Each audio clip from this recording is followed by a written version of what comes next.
Ladies and gents, welcome back to another episode of Brag with the Brand, the podcast where we discuss how your idea turned into a side hustle and how you maintain it. Today I'm proudly joined by Mr. Munnick. How's the day, boss? Good in yourself, sir. All right. Thank you so much for taking the time to take the time. I really appreciate you coming to have a chat with us. I know you're a very, very busy guy. As I said off camera, I've been following a lot of what you're doing. And definitely from my side, big ups, bro. Well done. Congratulations. Thank you. I'm going to give I think maybe it would be more fitting if you want to give a formal intro. I don't know if you're going to have people on the other side of the lens obviously watching. A formal intro of myself. Yeah. My name is Sean Munnick. Yeah. I'm a producer slash DJ, or I would say creative from PE. Mm-hmm. I've been in this thing for the production since 2004, 5, and then DJing since like 2007 in clubs and stuff. 2.5 decades, more or less. Yeah, no doubt, no doubt. So without further ado, bro, as the podcast goes, where did this all start for you? How did your idea actually turn into a side hustle? So when I ask you this question, I don't mean specifically for the music or for the producing. You mentioned, I like the word that you use, the creative. There's two words that I don't like in general, and it's normal and maybe. Yeah. Because maybe might be yes, maybe might be no. And normal is just something I feel is a word used too loosely in our country, in our community, because people have this mindset that they believe if you're doing it, I'm doing it, and he's doing it, then it's normal. But then you get the fourth person that does something completely different, breaks the internet, sells out an arena or a stadium, but is not normal. You know? So 100%. where did the spark, if I can put it that way, where did it all start for you? Well, I would think that it started like basically listening to like early forms of house music that Yeah. my auntie was listening to, but like really closely to a speaker, and I was listening to like all the production and stuff. Okay. That is more the production side. I was really into like how do people make this rhythms and stuff, and like what goes into it. The second part, like the DJing, I think came later on in life. Yeah. So you started with production into DJing. Yeah, like I was into DJing. Like I watched guys play in high school. I was in high school. I watched Shout a out few to high guys. school. Not guys at high school, but I mean like No, but just for the fun of it, give a Yeah. shout out to the high school. the high school. Yeah. Newton Technical High School. Actually, grade 8 I was at Westville, Okay. and that is where I was friends with Clyde. Okay. And he was heavy into DJing because his brother was into DJing. So I Okay. saw basics from him playing Yeah. around on the desk. Okay. And then fast forward a few years later, I'm at Newton Tech. I meet some more friends that was into like DJing and Okay. like underground music. So it was basically a shared love for both sides that came together. Yeah. Then I started like producing and then putting my tracks on my own mixtapes. Okay. And that was like the next big thing, Down and Dirty, those mixtapes, those years. Yeah. Yeah, then since then I've just been focused on like just trying to get more and more music out. 100%. With regards to your actual starting now, obviously we're not talking, I'm not calling you old before I ask my question, but we're from a different era now when you started. 2.5 decades is really impressive. Yeah. I'm not even playing, that's really good. That's stamina. You know what I'm saying? So in the era that you're starting here, what are the tools that you're working with? Do you have a computer? Are you using something like Cool Edit, Fruity Loops, Well, Adobe Production? I don't think they were around. Sorry, that was a dumb one. I used Fruity Loops like from the beginning. Since early 2000 I started on Fruity Loops. I'm still using Fruity Loops. What number did you start with and where are you now? That was FL 1 point some, or probably not FL 1 point something. Or was it? I don't know if it was FL 1.1 point something. And now I'm using FL 21 or FL 21. Okay, so definitely it's been some time, you know? No, 100%. And I've learned everything myself. I've done some small classes here and there with production, but like majority of it is myself and YouTube. Okay, so Over the YouTube is years. your go-to. You kind of took the wind out And now. also different producers that I've met along the way growing up and stuff. Anyone you want to shout out? Realdon. Okay. Fabs. Okay. Those are guys that I don't even know if they will be watching this podcast, but away. Send them a link. Make They've sure they been- check it out. They've been like my earliest like inspirations, like locally. Okay. That no one's actually like few people know about them. Yeah. So Would yeah, you say that your creative journey, if I understand you right, started grade 8, standard 6, more or less, give or take?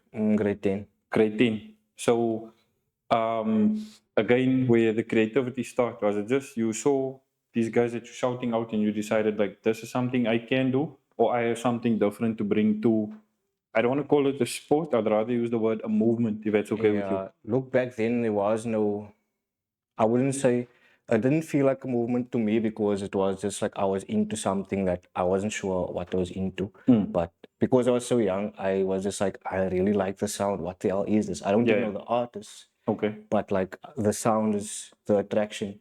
So it's always been like Clipboard Easy, they release stuff, and my goal was to produce stuff that goes along those lines. It was never like to try and be like different, too different.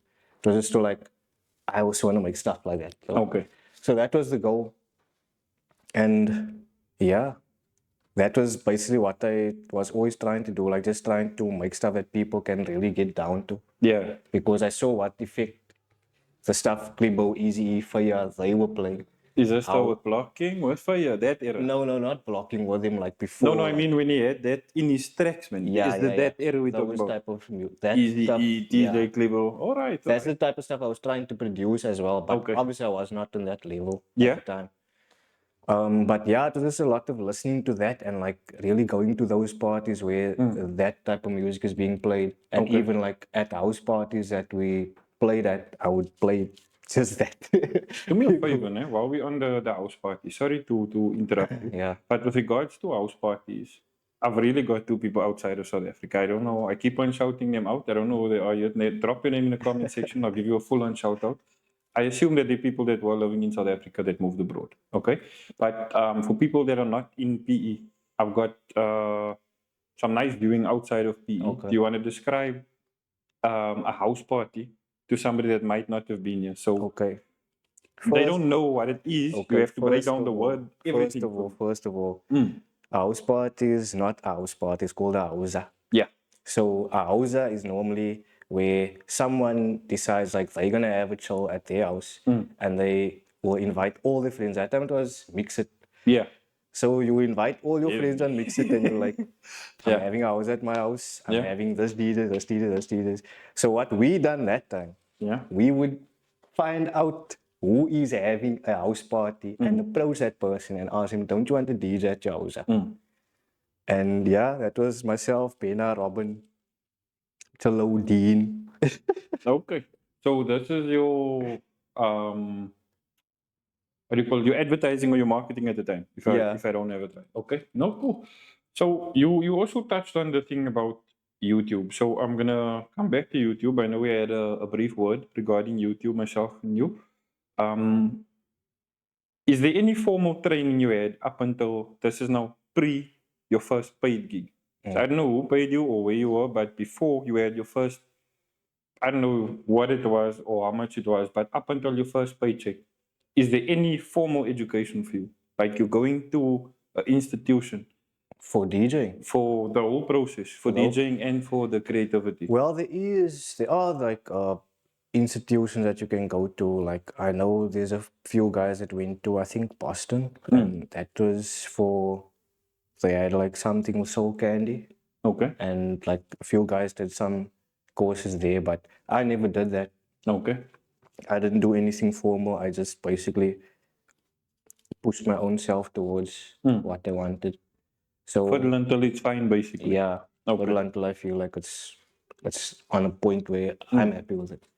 So yeah, there was also DJ schools at the time. Okay. But now currently I'm not sure who has DJ schools now in PE. But at the time I know there was Function Junction had like a booth there Yeah. where you could go and record mixes and stuff, and they could teach you. JB was teaching people at the time. Okay. So yeah, formally it's besides the production. Yeah. I think that is basically the furthest point you can get for Yeah. like producing now. Okay. So for you specifically now, I mean, you're not like people in PE say wet behind the ears, if I can put it that way. If you're in grade 10 and you're starting to fiddle with a new interest or a new obsession, Yeah. if I can put it that way. But at the same time, you're still a school guy. You know what I'm trying to say? So your 100%. head is all over the place. Puberty, sports, schools, 100%. everything that is going on around you. You've got your family life going. What is that process basically like for you as Munich? Is that something that you've obviously shouted out a few guys that have had a part basically for the inspiration, if I can put it that way, and strike the interest, if I have it right. Am I right so far? 100%. So how do you go from there? Like, if I could put it like somebody watches a soccer World Cup and they decide after the last goal in the final, this is it. How do you start the process? Do you have a computer at home? Are you rocking the houses? You putting the word out through, mix it? Yeah, so how it started was I first started producing, right? Okay. Made my own tracks, I produced tracks. And then 1 year I gave my tracks to Faraz. He was DJing at Atmosphere Farego. Okay. He was DJing at Brooks at the time. I gave him a CD. I worked at Brooks. Hey, shout out to Brooks Pavilion. If you know, you know. Sorry, my friend. Please proceed. Yeah, so Farego played at Atmosphere. I gave him a CD. He was working at music at the time. Okay. I gave him a CD with my early productions. And then one night he invited me to come check it out, like, because he told me, look, he played my tracks and it went off, and I need to come the weekend. So I went through, he played it, and I was What's like, your mindset going in and once you actually see it taking off? Oh, you think, is this like a close friend of yours, right? like I just met him like a couple of months Okay. at that point. So are you like dead on serious here? Like, what is this guy trying to Yeah, blow smoke myself in and my Robin, exhaust or what's we're going on? going inside there, getting dopper, we say Yeah. fishbowl. Okay.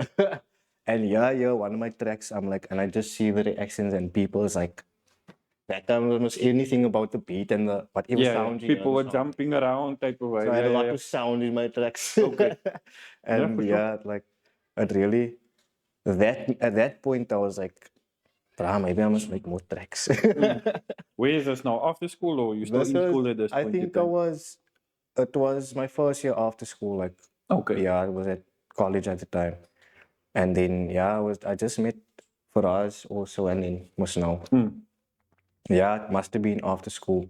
Because I didn't really bother to go out when I was in matric or like at high school. I didn't go out. I just watched people on TV and stuff.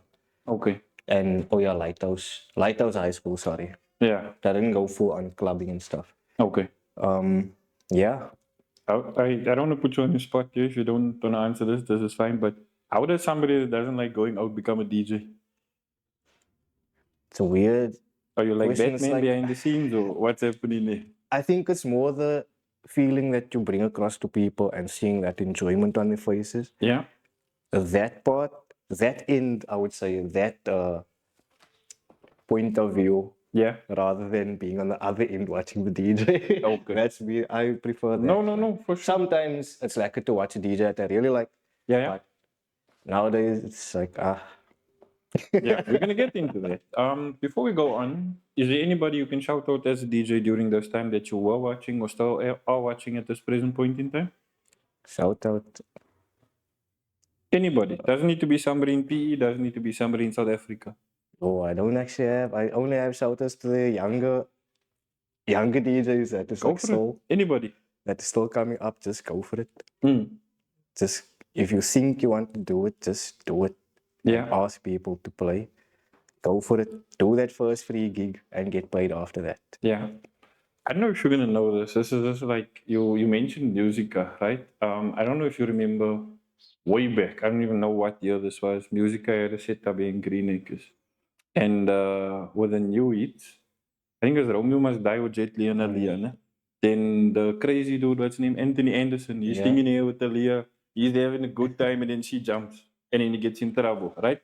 But there was a similar setup there at music. Obviously, they would limit your time, whatever the case would be, but they would I don't want to say invite, they would allow you basically to come into the store and say, hey bro, how's the DMX CD? And maybe get like 2 minutes or 3 minutes. Yeah. You ever experienced something like that? Yeah, look, I used to go to, this is how I met Faraz. He was working at Musica. Yeah. Also I green, I went guess. to listen, I was looking for the new Lady Leah CD that just dropped Okay. at the time. Yeah, So yeah. Lady Leah dropped the new Queen of Clubs, I think, and I went to Musica because I wanted to hear what is on there. Okay. Because I wanted to, we were, at the time also, we were so like ahead with music, like house music in PE. Yeah. I feel like everyone was like hungry for that Yeah. next fresh house jam that no one knows. I think And that's it's fair. like, look, yeah, I'm gonna play this jam. Yeah. Do you know this? That was the vibe. So I went in there looking for the CD. I asked him, he's like, do you like house? And he showed me some other stuff. Yeah. Then he told me about the whole atmosphere gig and all that. Okay. So yeah. But also I actually didn't get to the other part of when it started. Oh, Myself sorry. and Robin, we used to take a desktop PC Yeah. and go set it up at house party at houses Okay. and then DJ from the PC. So we did it so frequently. I think my top was like, you need decks, and then he got me my first set. Okay. No, And that's then nice from to there have was support like at least. practicing in the room and Yeah. yeah. So what was this thing's name? Tractor. Have you ever used Tractor? It was also something to like Yeah, float it it up so you was- could like mix or We something. used virtual together. DJ. Virtual DJ was also one, yeah. I took to Tractor, but not in a serious way. Yeah. One of my childhood friends actually gave it to me. And I used to fiddle around with it like way back. It never took off seriously. It was more for the hype. I don't know. I think it was a bit easier. That's why I kind of stuck to it for a while. Failed DJ. Any rate, you definitely, yeah. There's, I don't know if you've actually seen the full on episodes before, right? Apart from my partner in crime here, I've actually my girlfriend at home. She's like, shout out to you. I'm just saying, but she's one of my biggest supporters and one of my biggest critics, both at the same time. And as I walk around, obviously doing a thing, P is a small town, right? And you bump into people that say, "Hey bro, why didn't you ask this? Hey bro, why didn't you ask?" I've actually got 3 fan questions for you. Okay. It's nothing crazy that I need to ask you. I promise I'm gonna ask it before we leave here. But one of the things that I was asked to ask you is what's up with you and the beard. So this is now apparently a fan. It's not my girlfriend. It's a fan that says you have to ask him what's up with the beard and the cat because that's like his signature move. This is somebody older than both of us, and he seems to think that you're pulling a Wesley Snipes. So he's like dead on because you got the earrings now, the sleepers. He's like dead on. This is the Wesley Snipes of music. So I want you to talk a little bit about how do you get to your wardrobe choice, if that's okay with you, Yeah. and how do you feel after me saying it to you? I think I must just say what it is. Uncle Neil, I'm sorry, I couldn't keep us in anymore. But what would you respond to Uncle Neil saying you somebody like the Wesley Snipes of music in PE? I don't know. I wasn't even like thinking about like that, It's just like how my facial hair grows. Yeah. So I Okay. just go with like the structure and like Yeah. try and like maintain it. But yeah, I don't know. My choice in what I wear is basically I'm trying to go more into my own brands. Yeah, yeah. Like just wearing all my own brands. Okay. Yeah, because the stuff is getting expensive and also China must now is Yeah, let's rather not undercutting speak people. about it because just now we lose that too. We need our fiber and all so, those beautiful things. So like yeah, it's just like this new dynamic now where I just wanna just wear my own stuff. okay. Basically trying to get good fits in Okay. like jackets, pants, or I'm gonna get to that because I definitely have a interest in that as well. yeah. So just one more step back before we go forward now. I need to find out from you. Obviously, you mentioned the DJ Klibo Easy E blocking. What's for your era type of music era, if I can put it that way? That couple of years, which was really crazy for the majority of us. Just thinking back, looking over the back of my shoulder, couple of houses I went to. Yeah, full disclosure. But with that being said, obviously, this is also, I think, adjacent to the Bluetooth station here, right? With early B, yeah. Oh, not exactly with early B, but I mean, with early B also, but I mean, from a music point of view now, as we're moving along with the times, you mentioned mixing. Oh yeah, yeah. So what I'm trying to say is for the majority of the supporters, if I can put it that way, that didn't have access to a musica. Were you one of the people that actually, or let me rather ask, how would you go about distributing your music? Was this like some, at the moment now we're spoiled with stuff like WhatsApp, Yeah. right? So, Where you can send a video. yeah. Did you have like a memory stick that you would give to somebody that was riding a taxi? Were you burning CDs type of vibes? What I did, Yeah. house party, houses, Mm. myself and Robin, we made mixtapes. Okay. Pum Juice, TDC and Rob Deep. Mm. What we did was each house we burn CDs and we Okay. give it to the people there. You How see, many copies more or less? one spindle depends how much we can afford at that time. Like, you would get the So you 50 still spindle. self-funded at this time? Yeah, Okay. just college money, school money, just doing our own thing. Just on a sidebar here for people that are not in PE, this was actually a full-on job for some people, burning CDs. Do you remember Yeah. anybody, something like that, trying to sell you a 5-in-1 or say bro, 30 bucks a MP3? You know what I'm trying to say? People, Once upon a time, this was like a full-on industry work, and then as time obviously moved away. Yeah, I won't lie, I'm also a pirate. I Mm. made some illegal MP3s for people, sold Okay. them illegal Mm. copies of music. So Okay. We forgive you. Don't worry, we forgive you. But you're saying if you're coming back to the phones specifically, like if I could take you back to something like the what is this? The Motorola V360, I think was very popular in PE. yeah, The Motorola Razr, I think it was the V3 if I'm not mistaken, the flat one. And then there was the Samsung, help me, the silver one. No, before that, the the gray E250. one that you E250. There we go. The gray one that we used to replace the ribbons every week. Yeah, Every E250 week. and a D500. The D500 was also good, but during this era, does this play a good part for you for people to Bluetooth your music or to get on the distributions and stuff? At the time, there were limited phones that could like access. Like I first started, like the first years was handing out physical CDs at houses. Yeah, yeah. And then after that, Facebook came along and I started just inviting people, adding people as friends, and I just shared links. Okay. The thing that is irritating now, I did back then. Yeah. But obviously, without the tagging of people, just be like on your wall, like I just go paste the link. Okay. So it's not still a whole lot of people that would tag. It was literally post my stuff. I like record the whole mix, edit, put in the names, whatever, upload it to 4Share or Mediafire, and that There is was how I like. another one Also, I wanted to ask about, completely slipped my mind now. But there was also something similar to SoundCloud. I'll get to it. I'll get to it. Any rate, moving along with this, right? The reason why I'm asking you about the way that you done your distributions, right? As I told you before this, I don't want to say stalk you, but I had a look at what you do, where you do it, how you do it. You've got good. I don't want to say good. You've actually got great because I think you're doing a really good job of it with your organizing. So I like the way that you've got um, your content available on places like Spotify, Apple Music, SoundCloud, etc. But when you go there, it's not like 2 songs and then what happened to this guy. Or on a modern day platform now, like Spotify is really taking off for creators globally, not only in South Africa, right? And then I'm not on Apple Music yet in any art form at all. So to have something like that, I know it's not, nothing's impossible, you know.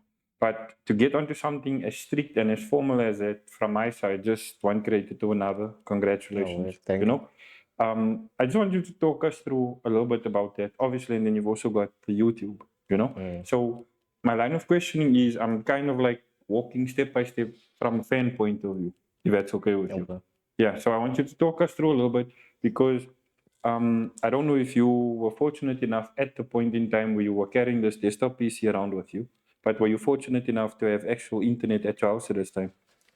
Bro, at the time there was ADSL. Mm. We So the had dial-up. to, yeah, we had to actually, okay, this is more high school time. Then we had to, I never had internet at home. Okay. We had to go to the internet cafe in 24. There was a internet cafe there. Then next to where the Kekkel- garage is, no? No, Kekkel and Yeah, Kraai yeah, was- yeah, yeah. There was a Okay. internet garage was Okay. there. Myself and Robin had to go there. Yeah. Uh, I think you pay like for 15 minutes. That whole 15 minutes we're downloading one song. Mm. So So this that was was the struggle. internet access that time. But move forward a bit further, we have ADSL at home. And I can then I could upload at least At like, home now, yeah. in your convenience. Yeah. I feel the struggle, bro. Like, for real. I'm also from the Northlands, and then during high school, I moved closer to town side. So for me, I don't know if you know them, The Office in Pier 14. Shout out to The Office. I don't know if you guys are watching or if you still exist, but this was my hub. So at this point in time, I'm a high school dude. I went to Lawson Brown, so we walked straight down there, right? This was a place where we used to smoke cigarettes and talk to girls and all those other funny stuff. Mr. BZ, I apologize. But in any case, we used to go into the internet cafe, me and two other crazy friends. And this was the only internet cafe that was safe enough for us to sit for half an hour and actually download stuff.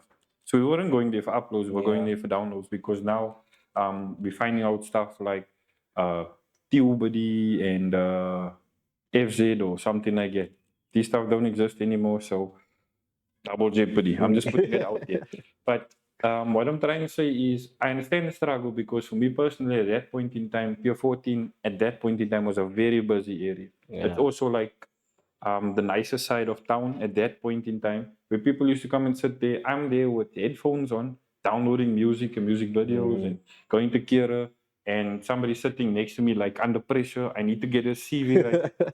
I'll never forget this because my cousin's friend was my last memory in that place where I was literally sitting there and I was trying to download music samples. And she was sitting next to me, like, asking me for help with a CV. And I'm trying to explain to her, like, I can type, but not at that level. You know what I'm saying? So if you ask me for inspiration, maybe we can do it. But if you ask me to actually type a thing out, I'm not your guy. I'm not kind of that guy in this thing, you know?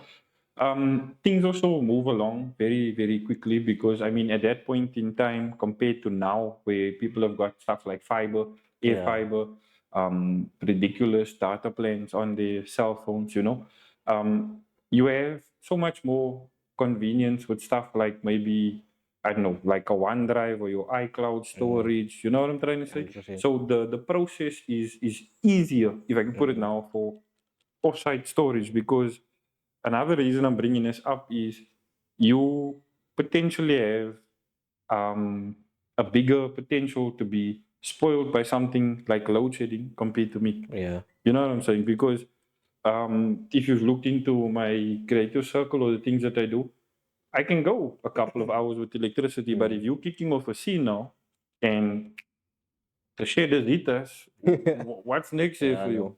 Or do you kind of like try and use this as a precautionary, get the Jenny there, or Well, yeah, like at my own events, I would have probably a generator there. Or if we have the schedule for load shedding, we would okay? definitely have, come prepared for the shedding of the load. Yeah. That's very unfortunate. So, for my two overseas people, think you must have heard or seen or somebody's told you about the load shedding, but this is basically like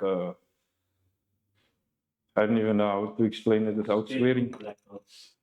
I don't know how to explain it without swearing. Does anybody have a nice way there? Scheduled blackouts. I apologize. Yes. This is an extremely frustrating part of being a South African at this present moment in time. I'm not going to get into any political things, but I'm sure you understand. You understand. 100%. Yeah. As things obviously go along for you, I think you've made a lot of decisions in general. Some, I think you would be the best judge of which was good and which was bad. I want you to maybe share a human moment with us and tell me a little bit about a decision you thought was going right and went horribly wrong. And I also want you to maybe tell us about something you thought like, this probably won't work, and it actually paid off. Anyway, in your career, I really need to think about that for now. no problem. We need to think about that for now. Describe a L and a W is basically what I'm asking in summary. Yeah, What's your biggest surprise in your professional career so far? biggest surprise. Something that you weren't expecting or just out of the blue. Yeah, that's it. We have to put our energy in here. Yo, you know, I would say like a W moment was like knowing that, okay, I would say like 2017 when I was in PE. I felt very like, you know, I've played everything, I've been to a lot of things here in PEs, and I was like, I'm over it. I feel like I need to get out. And then I actually made that move to Josie. I was a bit bummed, but I took the chance. Okay. And I went up. But then as soon as I like landed there Is this now in your professional career or as a creative or as a DJ? as a DJ, So you're going there fully for music now? Yeah. There's no other income at this point in time? nothing else, only Okay. that.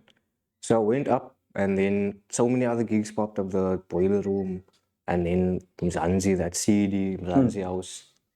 Tim White, I was sitting with Tim White, going through my tracks, deciding what must go on CD and stuff.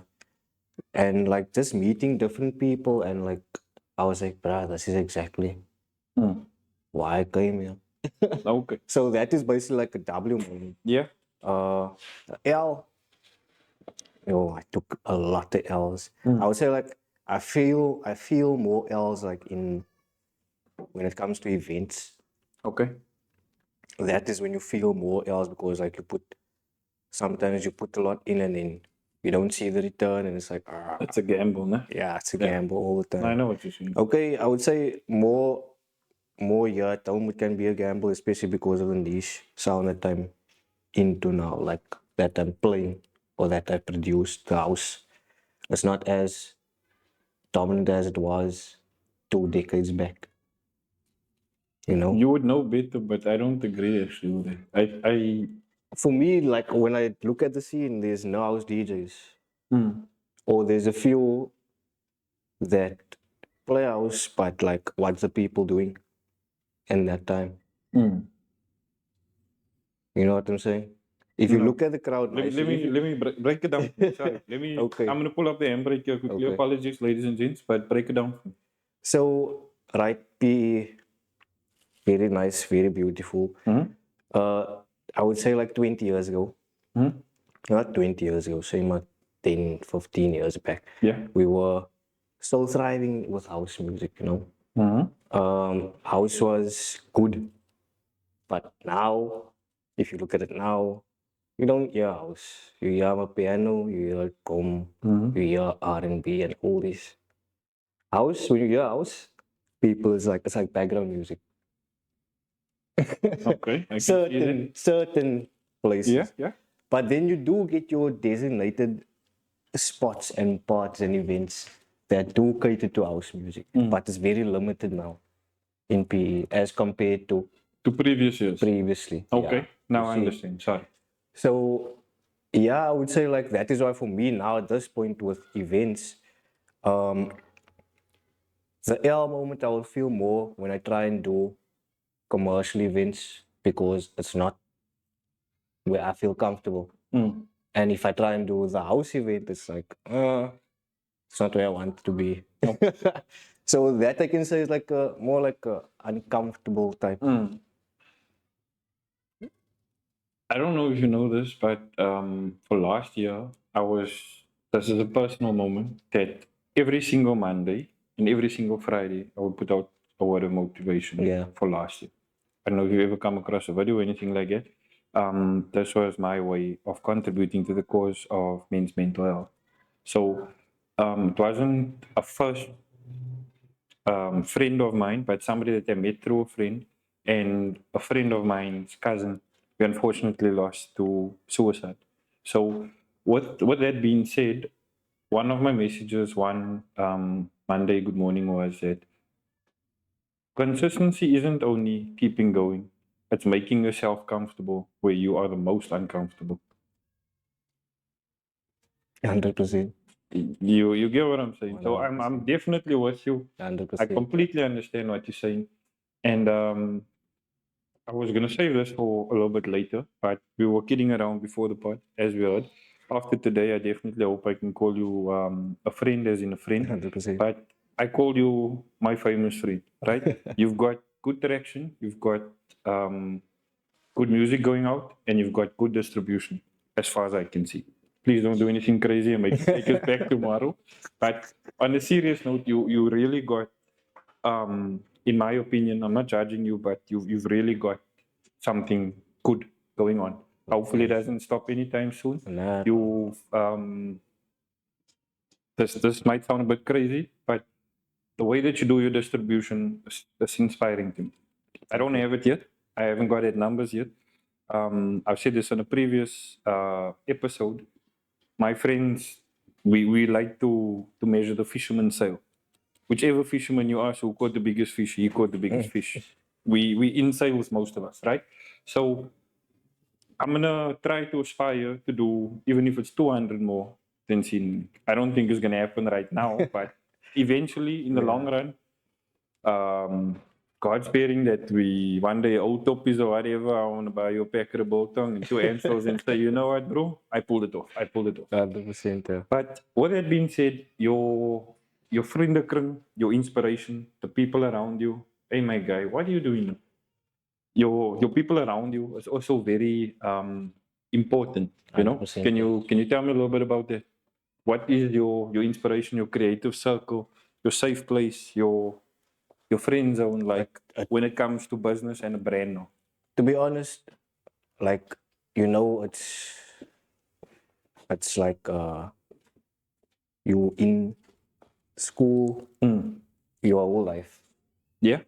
so like all the friends, like I don't want to know if they're watching and like think like, hey, was I a bad? But you do get people that you don't like necessarily align with, and it's like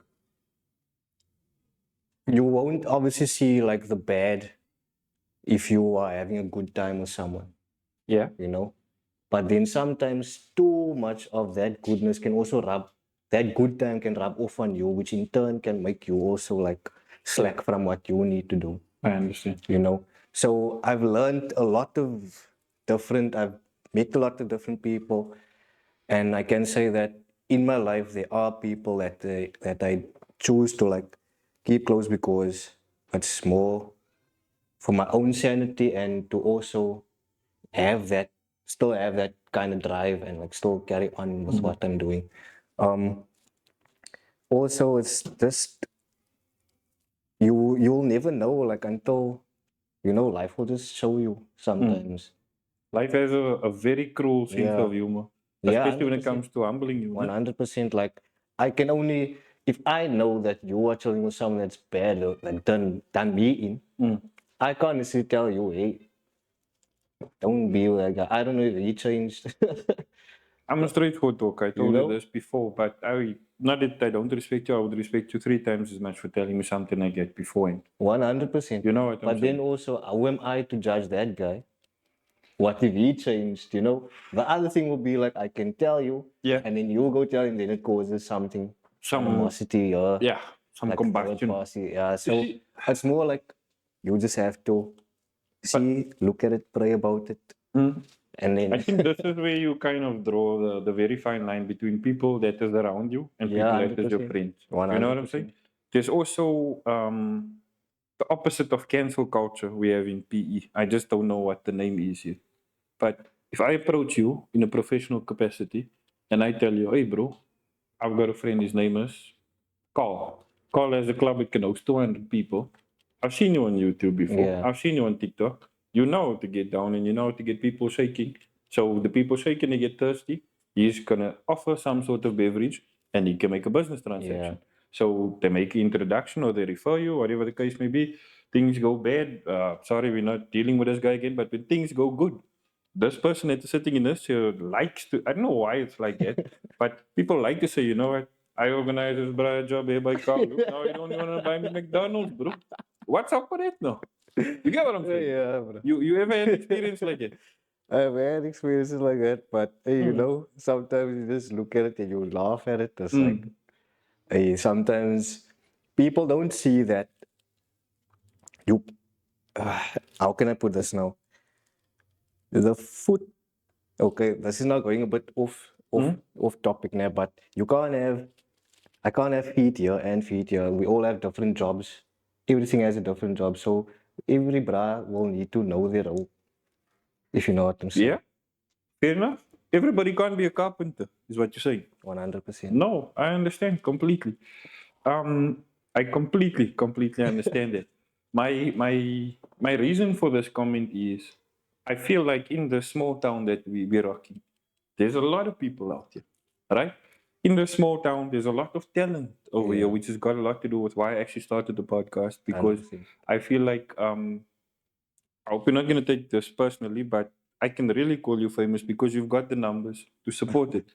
I've said this before. I don't think you know me well enough, but numbers don't lie for me. You know, there's 100%. two ways of obtaining numbers. It could be with a good vein or a bad vein, but at the end of the day, those numbers are still there.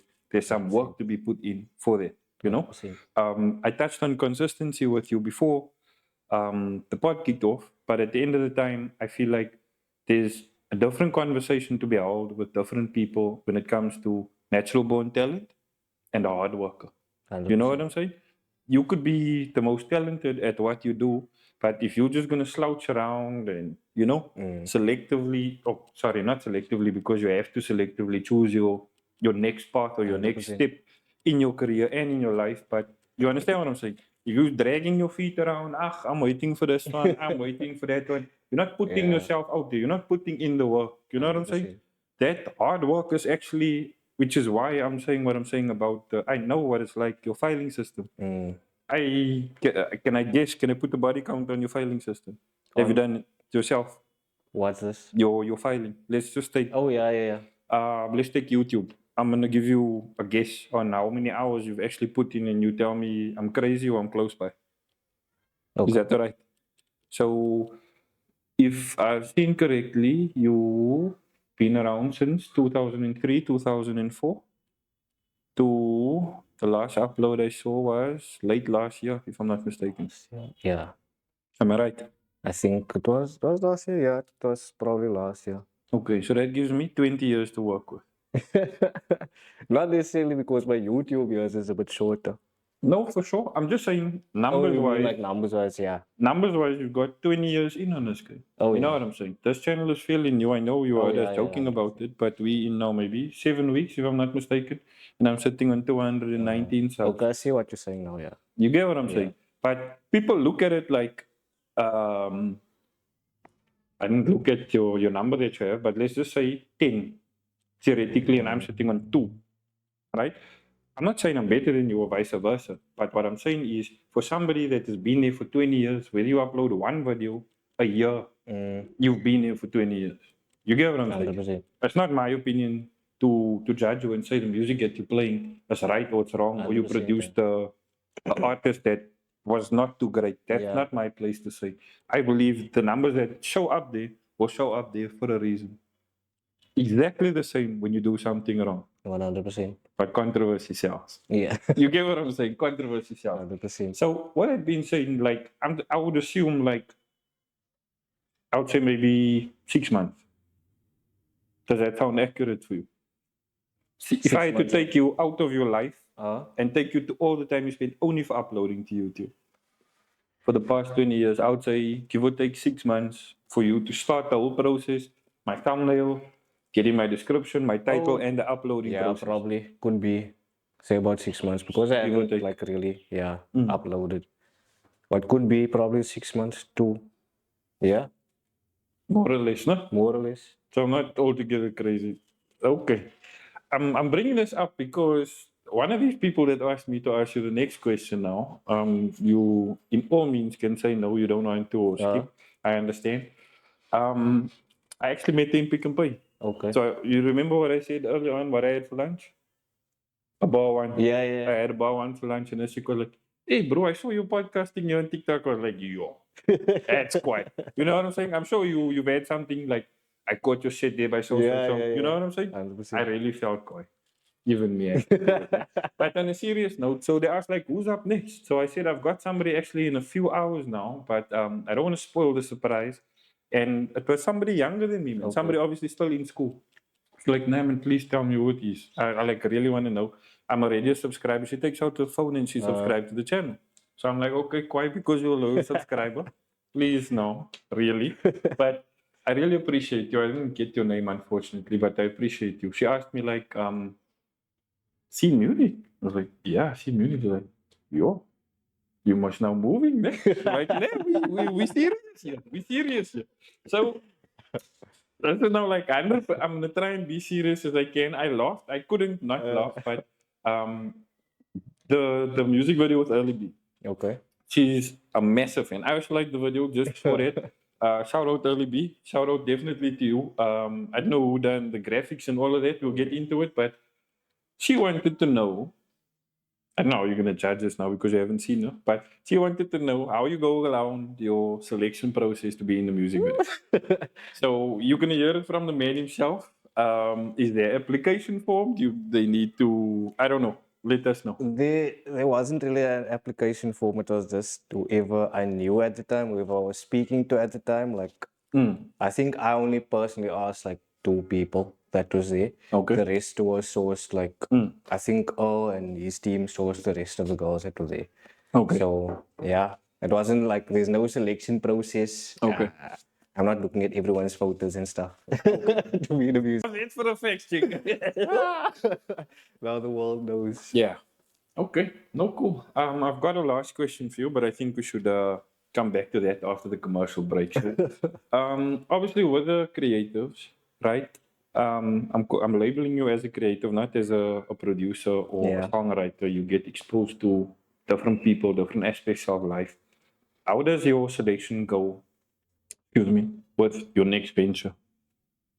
Is there a process for you and your brand that determines, look here, this is working or this isn't for me, or this is the hype at the moment, everybody's buying iPhones, let's do something for iPhone? Yeah, look, As a silly example. for me, it's basically like I said, it's like you're living life and you're just experiencing stuff. So when I experience something, I think like, look, that's a brilliant idea. Why don't I? I'll just go for it. Okay. Like it's always just been like from the car thing to the music thing. It's just been like whatever I feel I need to head into. It will just be like, okay, I'm going into it full force, no breaks. With your direction for your projects, is there a team that helps you, a friend or family member or something? It used to be myself and my brother. Okay. Neelan 47. Okay. But yeah, it's just me. At the moment now. Okay. As a youngster, then obviously we're not from the same neighborhood, but you're from the northerns as well, right? What is your first negotiation like from the Hausa era that you're talking about up until your first paycheck?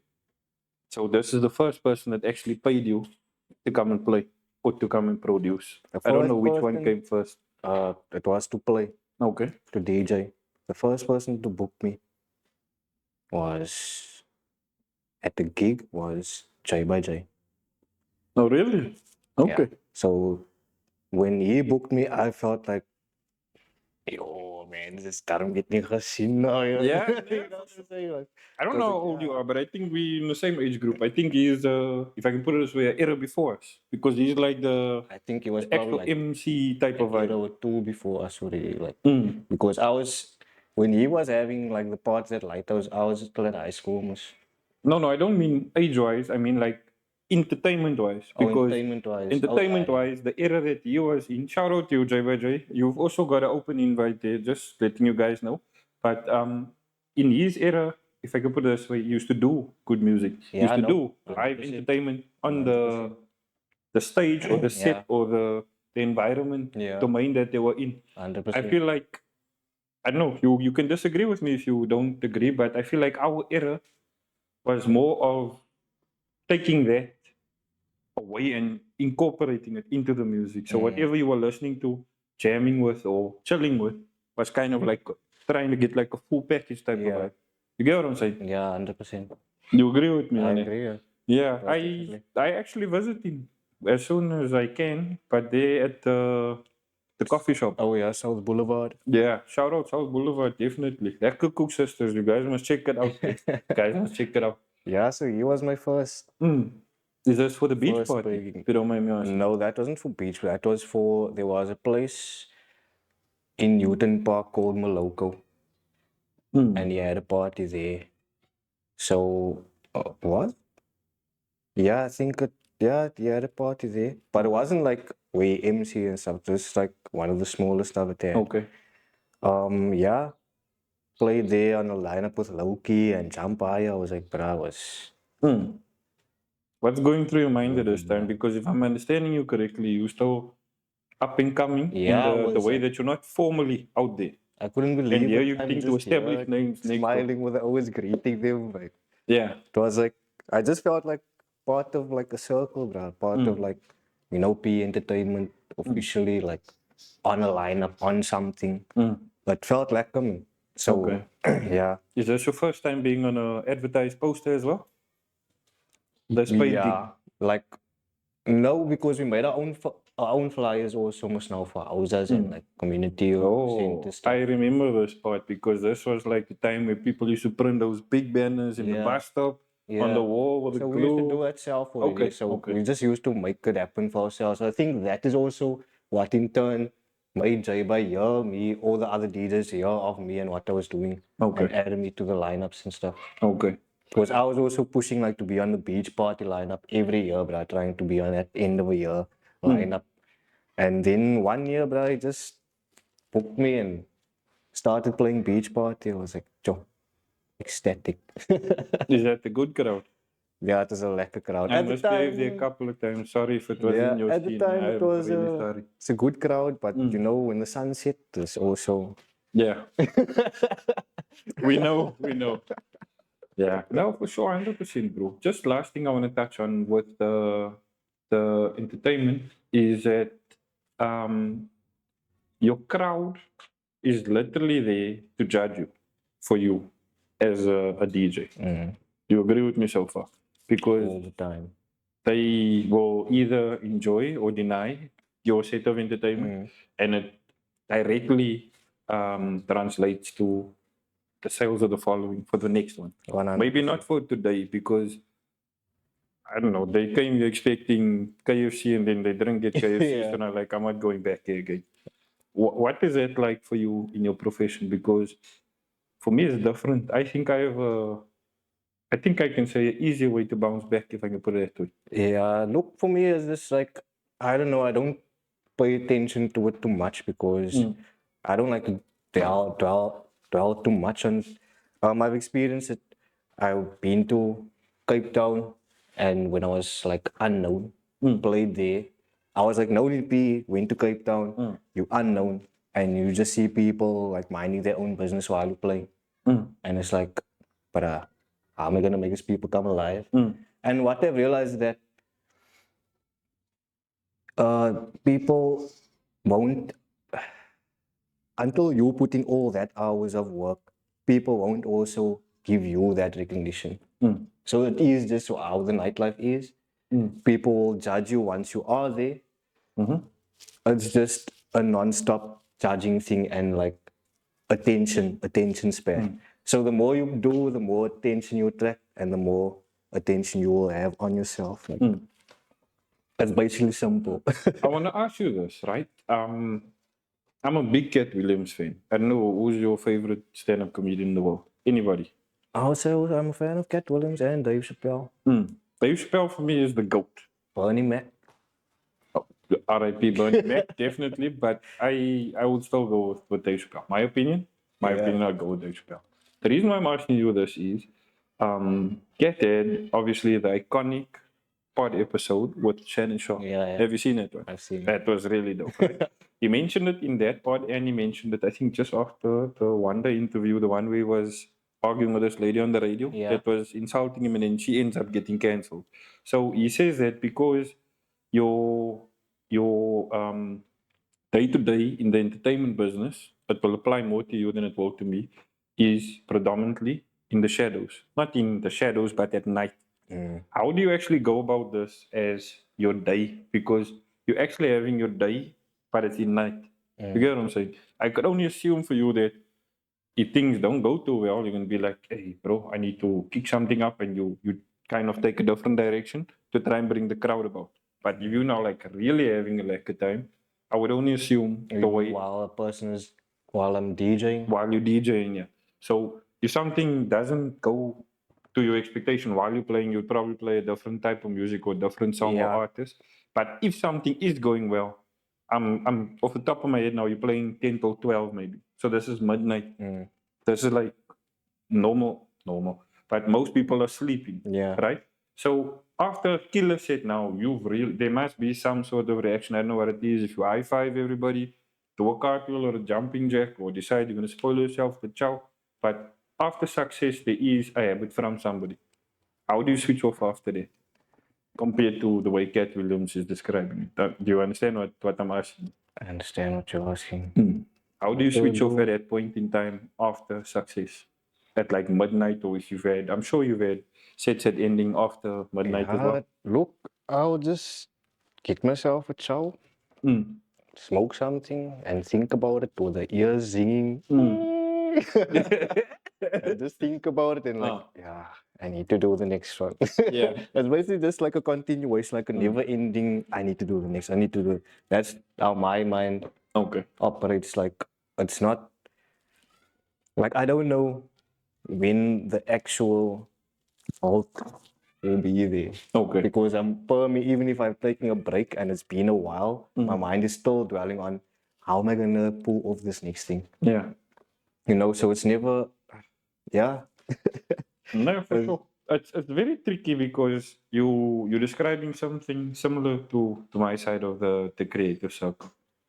The noise keeps you going. 100%. The noise keeps you going. As soon as things get quiet, which is inevitable, Yeah. you get old, you get injured, you go out of favor, you have a disagreement with somebody about something, or you don't want to do something towards somebody's standard, or whatever the case may be, then that's a different conversation. Yeah, I think it's basically just like deciding how you're going to keep yourself going and happy. At one point when I was making some beats, house beats, we sent it through to a label. The label kept rejecting my stuff. So I was like, bro, you know what? I'm just going to make another alias. And like another alias, like another name to produce under. Okay. I'll make another one. I'm gonna just put out my stuff and see where it goes, because I don't want to be boxed in and like say you need to do this, you need to do that. Your song needs to have this, it needs to have it, needs to have 3 drops. It needs to. I just want to do something I feel. Look here, this thing sounds hard. And then that is when I made Nigga, and that is when also a lot of other things happened. But I just opened up because I just followed what I felt instead of like trying to follow like a guideline or something. Yeah. I was just going after, look, I want this sound, that's what I'm gonna do. Just do it. The creative process is very simple but complicated. Yeah. It's an organized mess, if I could be honest with you. 100%. Like you so much know my mess, specifically with you. Apologies again for that. But with that being said, what does your creative process look like for producing and for DJing? Well, for DJing, I would guess for DJing first, I would say it's dependent on the location. Firstly, like I've been blessed to see Cape Town, experience Josie, Durban, Pretoria, experience basically different parts of the country, and see what those people like in those parts of the country. So it will depend also like where am I? What's the type of event? Okay. That will determine what all I will play in the night. With production, it's a different story. Yeah. That is whatever. Excuse me. Okay, it's to be close to the client's needs or wants, right? You know, you make the best music when something hits you deep, when you feel really bad. That's when you make the best. Not that you want to wish something bad on someone, but that's just how it is. It's like something about heartbreak, death, something about that just ignites something inside and makes you make the best type of music ever. I don't know, it's maybe because you start to you feel like you're in a dark room and, Yeah. you know, creativity takes its best route that way. No, definitely understand. I think, as I told you before, it's ringing a bell. So 100% definitely agreed with you on it. I think just before we go to the break, I'm gonna ask you, what is your favorite city outside of PE to visit for creativity? Cape Town. Why? I feel The like food. besides the food, Okay, I like was half right. the food is lekker, Yeah. but I must say, like the energy in Cape Town, like the creativity, the creative energy in Cape Town is Next unmatched. I level. would say like Josie also, but Josie is very limited to like, in my personal experience, Braamfontein, which is more like the students and the younger people. Well, there's money to be made. So there. yeah, I mean, and who like won't go to Daddy's credit Sentinel card, and that, like, like yeah, that there's all like where it's hustling and going together and stuff. But for me, Cape Town is where it's at, but I like the whole city is a vibe. I don't want to take this the wrong way, or anybody that's watching is to take this the wrong way. But do you think that if PE had the population numbers and the job opportunities that they had in Cape Town, that there's a possibility our enigma of our city would have been bigger or the same as Cape Town is right now? It's difficult to answer that one. That's just your It's opinion. difficult to answer that one because if we had the opportunities, like if we had the same amount of tourism, maybe we would also be on that mindset of them, you know. It's different things if our government actually operated the way they have their stuff in order, like, you know, okay, even though it's certain areas. Yeah. If we could actually have that too, maybe things would be different. But like, I can't really say, like, yeah, nah, I agree, it will be different. It's very, I don't know. The reason I ask you this, I kind of like skip part of my introduction script now. So everybody that sits for the pod, obviously, we give a brief introduction. I ask who you are, where you from, kind of give yourself.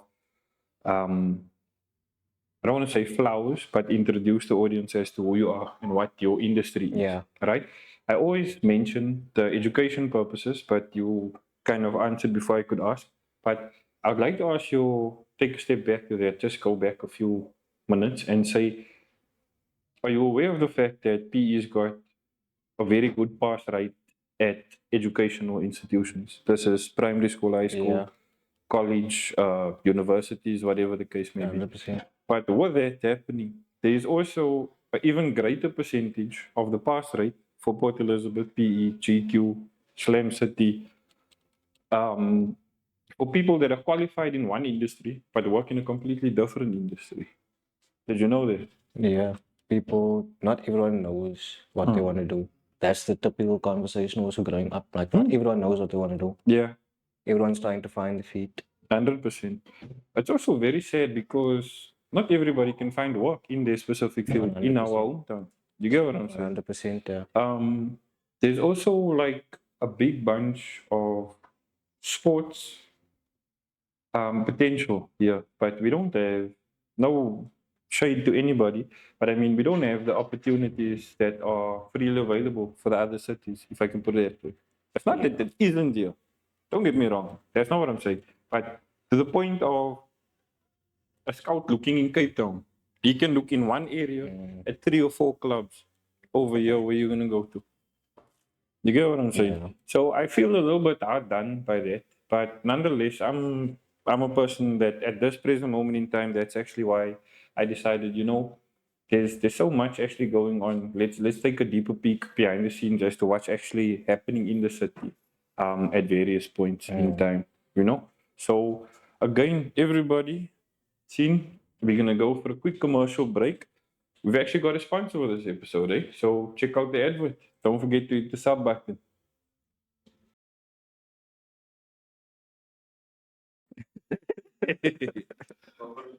Welcome back to the pod, everybody.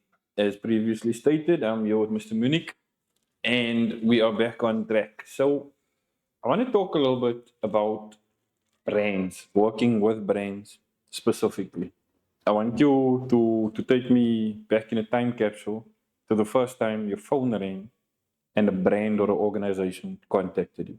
So, this is not somebody that pays you to come and DJ at house. This is like somebody that phones you, I don't know, from a club, or you've got an impressive CV, if I can put it that way, your achievements with brands.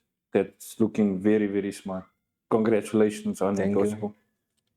So the first time I want you to describe the feeling about how, I don't even know if you got it via phone. It could have been some other way. But I want you to walk me through the process of you seeing this thing or hearing this thing, and like what goes through your mental at that time. Okay, so the first brand I think like really came like now couple of years back, which was basically Radisson, the Radisson Blue Hotel. Working with them to actually have like an event at the venue. Shout out definitely to the both of you. I think, sorry if I can just interrupt you. Okay. I personally feel like this is our piano cast. I don't know if you've seen piano cast on YouTube. Shout out to you guys. I don't know any of you, but definitely shout out. Where they do like car dealerships. Yeah. So we're gonna speak about it in a bit, but I've been wanting to do something like that at the car dealership. I just haven't had the thumbs up basically. Sorry, please go ahead. Wait, where was I here? With Radisson. Oh yeah. So Radisson, they approached me to do something, and I was like, okay, so what's the theme? Where do I go? Who do I hire for this?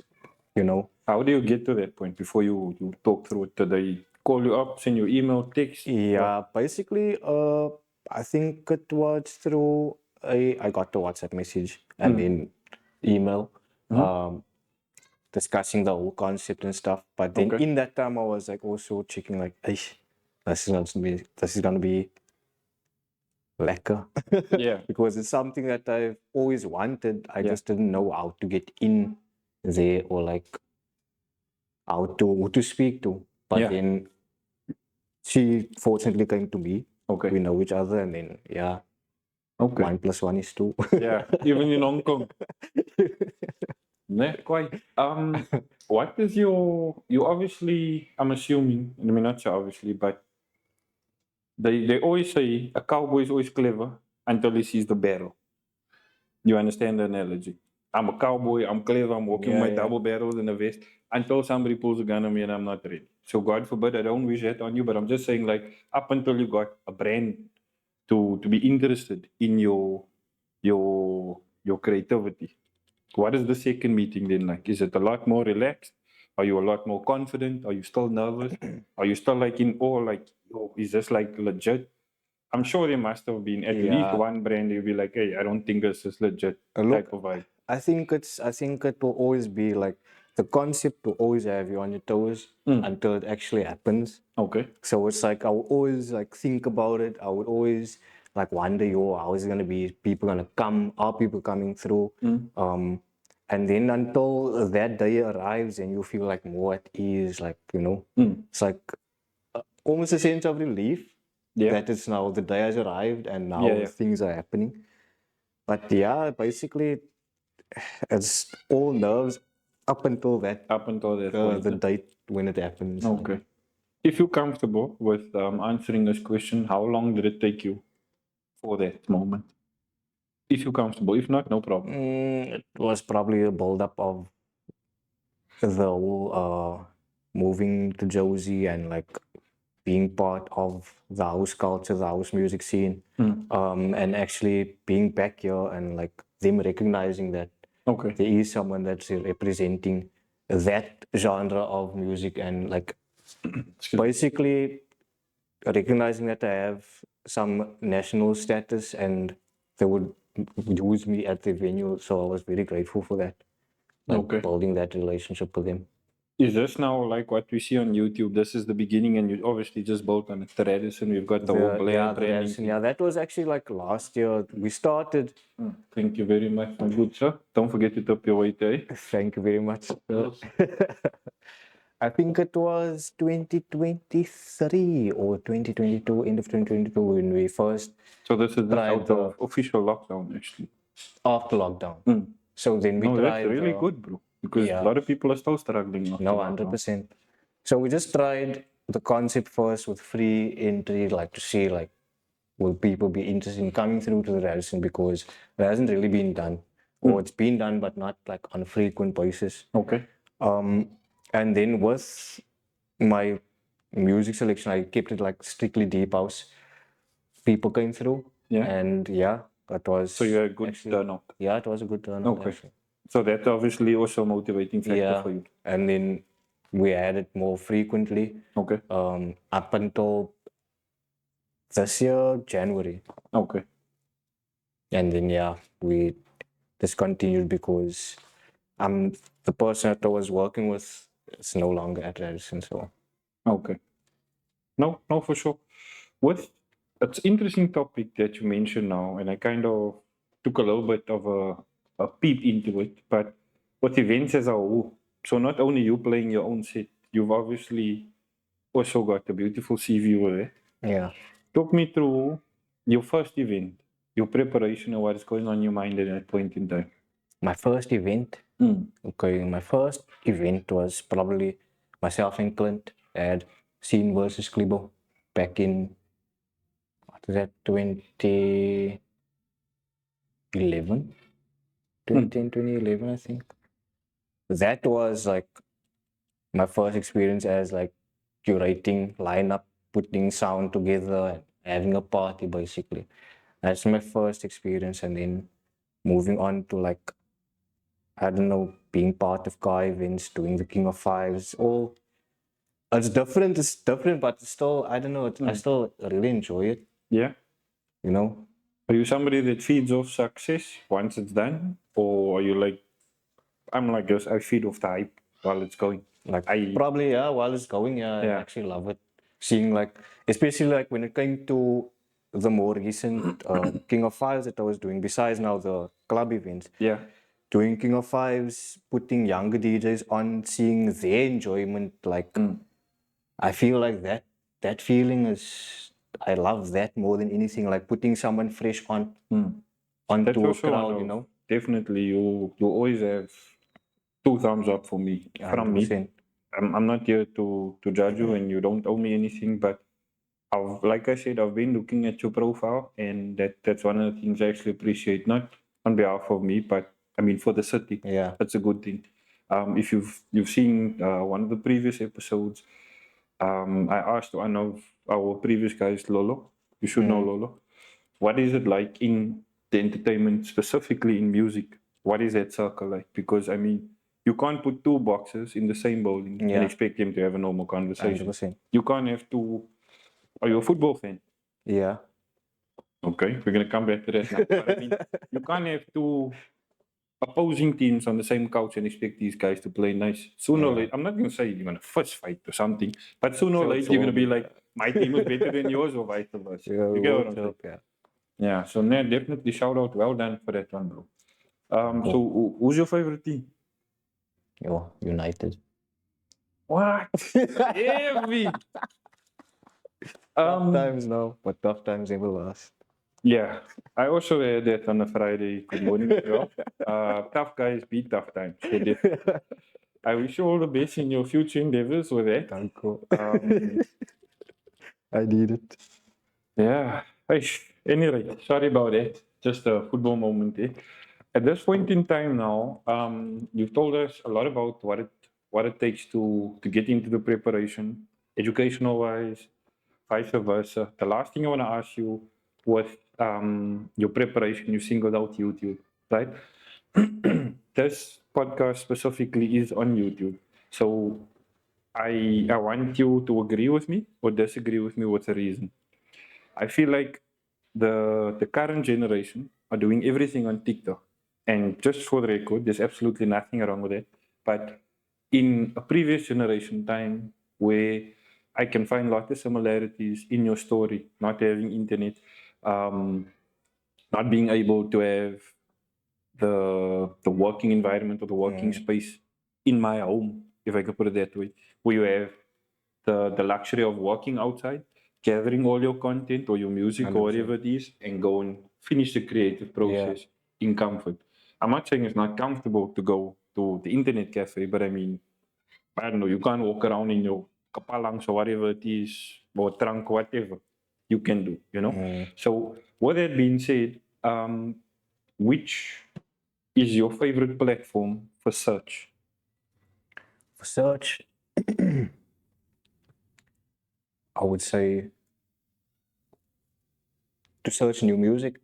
In general, search. If you general. need to go do some research or find out something. So like I would say for discovery, for like listening to new things, Spotify is definitely number one.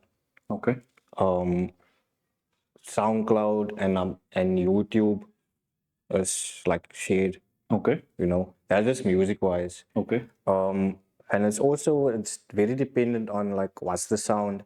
Like I know for new piano stuff, I can just open TikTok and I can come across Quite a a few. lot of new stuff. Yeah. You know? I feel TikTok's doing very well with Yeah. music and sounds because Yeah. I don't want to say they have actually started a new era, if I'm frank. But I mean, they've opened and shut down and then reopened a new gateway or path, if I can put it that way. You would appreciate this, obviously, being in the music industry, but when it came out, you could use any sound. And then we went through an era where you could only use, what was it? Sony or Universal said you can't use our stuff. Hundreds of views and motivations and algorithms and all of those beautiful things were tossed around. And then the act kind of lost traction, in my opinion. And then they opened it up again. And then now it's gone totally mal. Yeah. And on top of that, I think like the content length, like YouTube was only long form before. Instagram was the same, if I'm not mistaken. Facebook But now as well. YouTube also has like the reel type. YouTube The shorts. yeah. Facebook has it as real. Same thing with actually I'm lying, sorry. We're both lying because you agreed with me. With what? We forgot about Snapchat. Snapchat was actually the short form, no? Am I right? Vine, Snapchat. Yeah, that era. But it wasn't TikTok that started it. So we need to apologize. I'm sorry. Snapchat, And he's they sorry. started that short form. Sorry, Snapchat. Yeah. But OG. yeah. Did you ever use Snapchat? I had Snapchat, yeah. Someone actually, Keenan actually reminded me of a clip I had, and my neighbors had like this small little dog. I don't know if it's a Chihuahua or what dog is that. It's small stuff. That pavement gangsters. Yeah, that Bob. That thing had a jersey on when I really was good.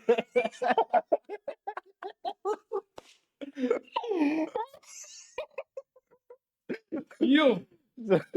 So Keenan reminded me about that. Yo, I was breaking me. I really love my dogs, right? But anybody that knows me, like, will probably tell you I'm not going near other people's dogs. I love my dogs. I don't like other people's dogs. The same uncle that called you, you know, yeah. So he's a bit of a, I don't know what the word is to describe him, but he asked me, do you know why this is completely a joke? It's got nothing to do with being racial interfere or whatever the case may be. It's for entertainment purposes, only just putting it out there. He asked me, do you know why there are so many successful colored athletes and why they're all so fast? According to him, there's two reasons. Number one is because we know how to run away from our neighbors' dogs. And number two, we need to get off a wet floor that your mother or your auntie mopped as fast as possible to avoid injury. So, flow joke Friday. But in any case, shout out to your uncle. I'll check you a bit later. Yeah, sorry, it threw me now with a curveball, like dog with the jersey. Yeah. If you were to be put into a time capsule, right, and go back 2 decades, your career is over 2 decades, which is nothing short of remarkable.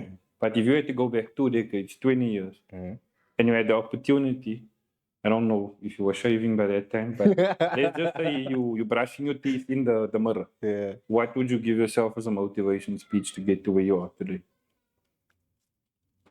I think I would definitely tell myself like to not overthink anything that is happening in that moment. Are you overthinker? I would say there are certain moments when I do overthink, especially like growing up because it's not something that I've experienced before. It was all new to me. Like I was always striving to be on big stages, playing for a lot of people. I never did it, and until I got to that point where it was like, okay, right, here I am now. I'm finally doing this. Even like the boiler room thing, bruh. I was watching Kaitanada. This was 2013. I came across 2013. I came across Kaitanada. I was watching Boiler Room at the time, 2013. And I was like, bruh, I started looking into Boiler Room. What the hell is Boiler Room? And I always thought, you know what? I really want to be on this thing. And then I started producing music in that line because I was like, you're basically transmuting the energy that you're feeling where you want to be and you're planting seeds Yeah. creatively. Yeah. So what I was doing was just planting seeds the whole time, uploading music to SoundCloud the whole time in that line. Just an Ian, and then one day, 2017, I got asked to want to be part of the Boiler Room lineup in Cape Town. I was like, bruh, why are you asking me? Tell I've me. been ready. I've Tell been me. ready. Yeah. Exactly. So it's like stuff like that. Okay. It's crazy, man. Like once it just happens, you will overthink it all the time until like you look back and you're like, bruh, I actually laid all these eggs for me to come to this point, Yeah. you know? Is it like we all have childhood dreams? I don't know what your childhood dream is, but whatever it is, it wouldn't have been to become second or third place in whatever your dream is, right? Is there a part of your childhood dream that would involve you being in front of this amount of people as your audience, both physically and digitally? Like I actually asked myself this question too. Like, at what point did it come about the crowd? At what point did it actually become about the crowd? I think it was actually just after I saw like the impact that stuff that I make in my bedroom as on people, like when I played out in front of 1,000 people or so. So, wait, what was the question again? I'm asking, is there your boyhood, your childhood dream? Oh, the childhood dream, yeah. So you not there's I don't know anybody that would aim for being number two or No, number 3. 100%. You would obviously aim for the best, but I'm asking in terms of your actual dream. Would this have been something that you were thinking about when you were like a young lighty thinking Not 10,000 actually, people and I made it in life? not actually, because my goal was like as a youngster, I always just wanted to have like my own things. Yeah. Like just the number one thing that was always in my mind was I want to have a lacquer car. A what? A lacquer car. Oh, okay. Like I've always been into cars. That's why I went into all of that. Okay. I've always been into cars.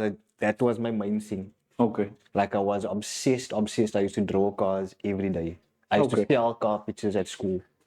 That you drew? Yeah. I wouldn't have seen that So coming. Yeah, I wouldn't have seen so like I've always been into it. That is why you see the logos and stuff. I like logos. I Yeah. know I love drawing graphics.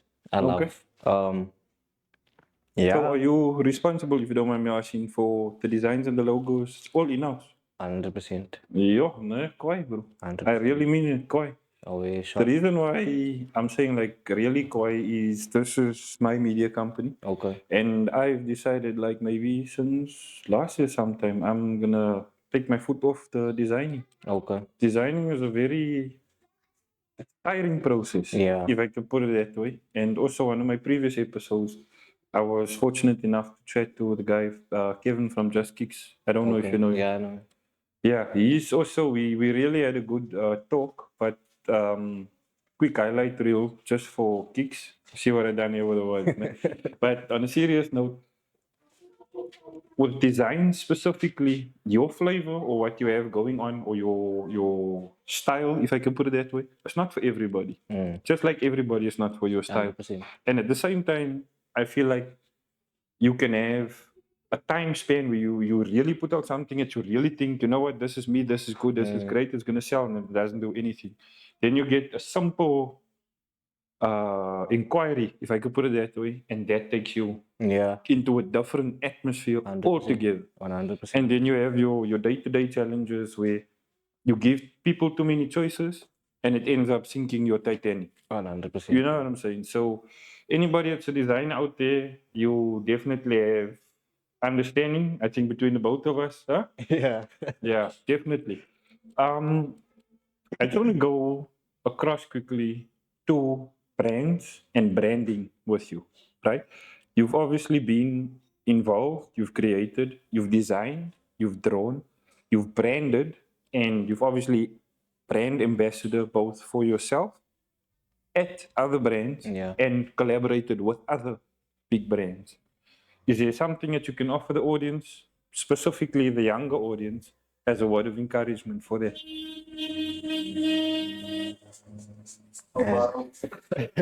Yeah. You see what I'm saying? The brand, they just heard brands and they hooting for that guy already. So yeah. Okay. Uh, for like, what can I actually say? I think just have a strong sense of what it is that you want to do, Mm. and like,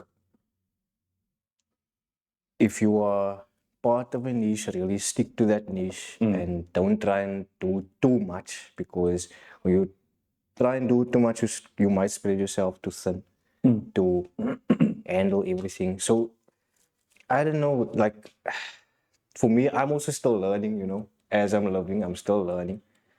But what I can say is that don't put out any negativity. Try and cut down on any negative vibes that does come from your account at all. Any account, Facebook, Instagram, because people do watch all of those things. And yeah, just be like a person.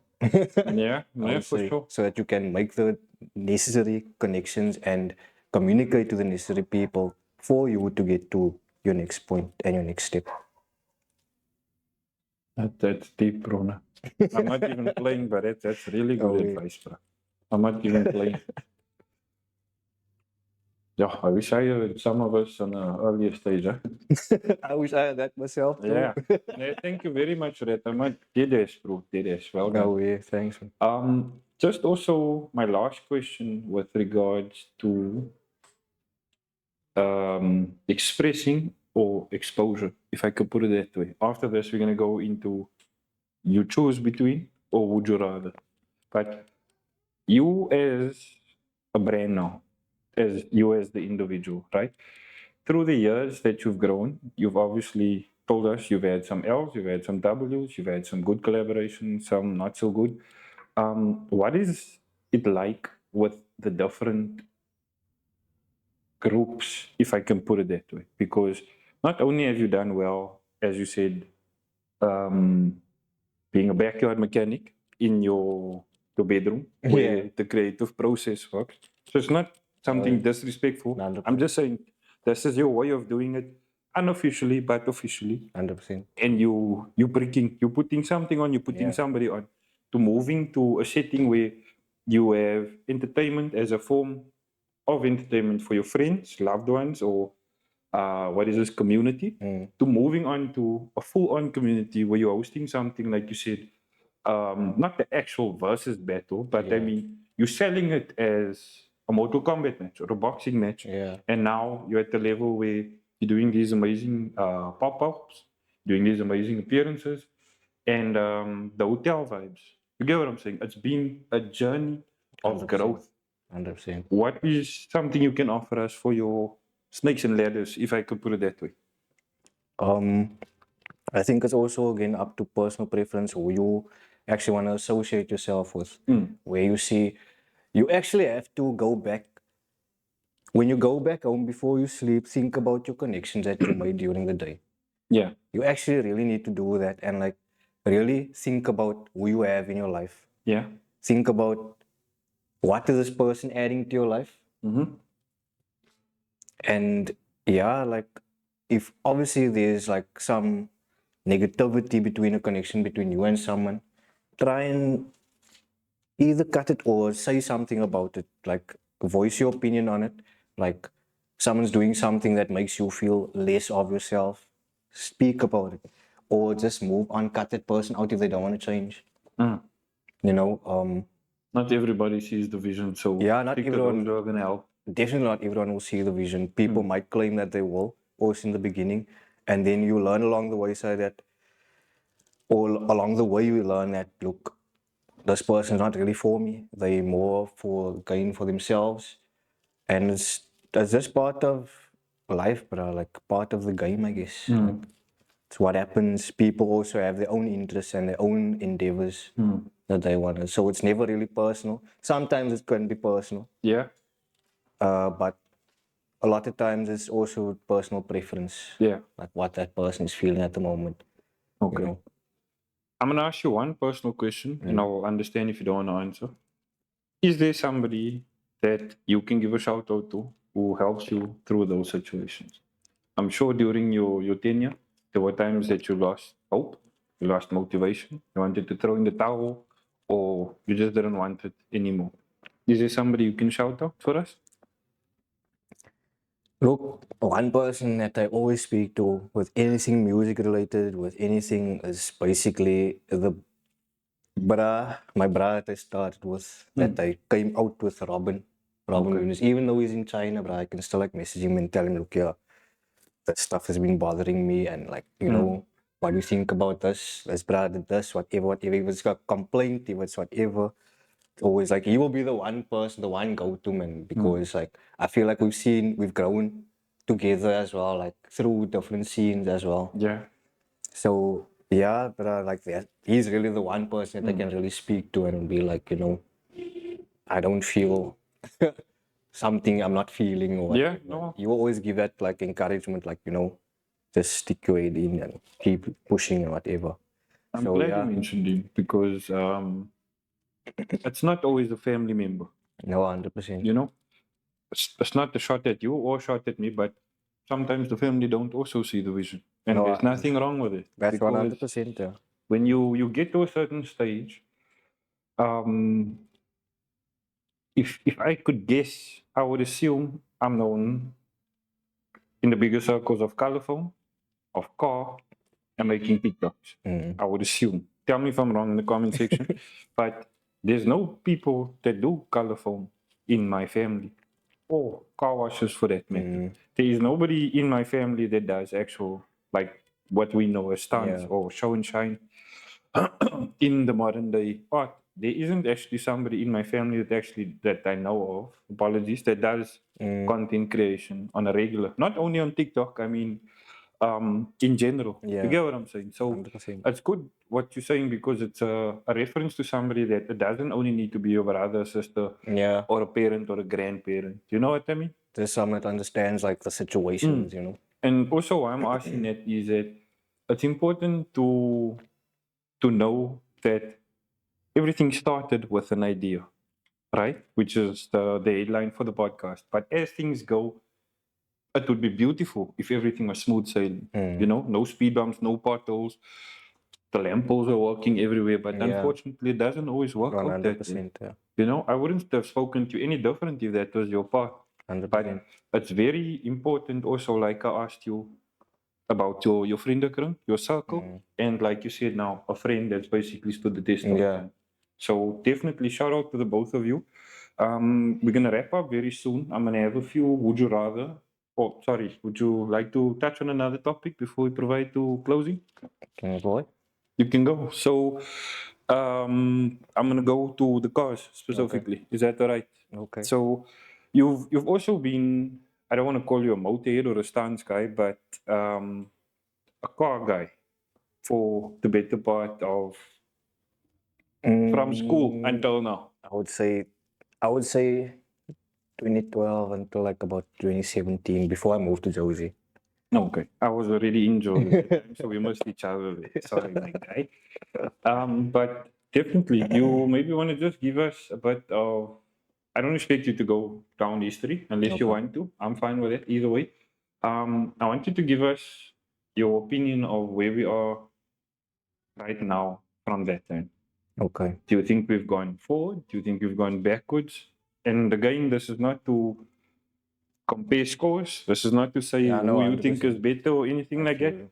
Just like a high level overview. So, like where we started, um, 2012, November 2012, we had a park of at Cleary Park. There was still a chicken licken there with KFCs. We had a I remember a park chicken. of Licken. the mainstream And what group. was it on the other side? The pie place? Pie City. Pie City. Nee, he's the OG, ne? He's the OG. Blue for sure. Dolphin was there. Yeah, yeah, Remember yeah. Blue Dolphin. We set up a park of there one night. And then we went to Chatty. We did, I can't remember where, or Summers, something good. Before something good was like done up and stuff.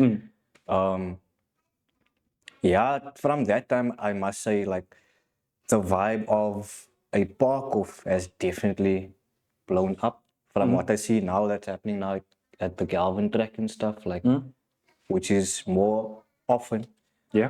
That definitely blew up, like, and how people come together with drop cars. That I must say, back then we were looking like, where's all the low cars? Because everyone is still on a Snaybuck or they on a, you know, very few people had coilovers, very few, Yeah. even fewer had bags. Yeah. That time. So it was what we wanted is here now. Okay. As far as the cars itself, I would say like it's very much borderline. If the owns it, maybe go 15 millimeters lower. That is basically what happened. Creativity wise, it's still 15 millimeters. That's a lot, bro. lower now That's a than lot. that time. Yeah, that is Yeah. what I can say, like what I've seen. But Yeah, yeah. creatively, I think we're still lacking a bit. You know, there's a part that is out of the box, but not at the scale or the rate where it should be, especially for me that's been in it, what, 2015, it's now 2025, and there's a few that sticks out, you know, compared to that time. Or maybe that time was just because it was fresh and it was like fresh to see something like so Yeah, yeah. low, you know. They say absent makes the heart grow fonder. Yeah. So maybe in the time that we both took a break, we took a Kit Kat, and we Yeah. returned to the scene, it was like witnessing growth. If I Yeah. can put it that way.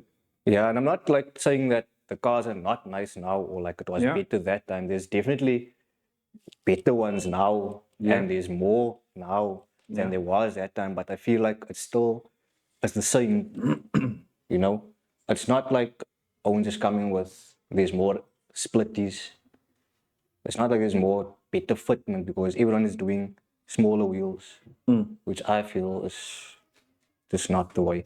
But besides the point, Yeah. I would say that, look, there's a lot happening now that we wanted to have back then that I can say like, oh, where the owns is on to something.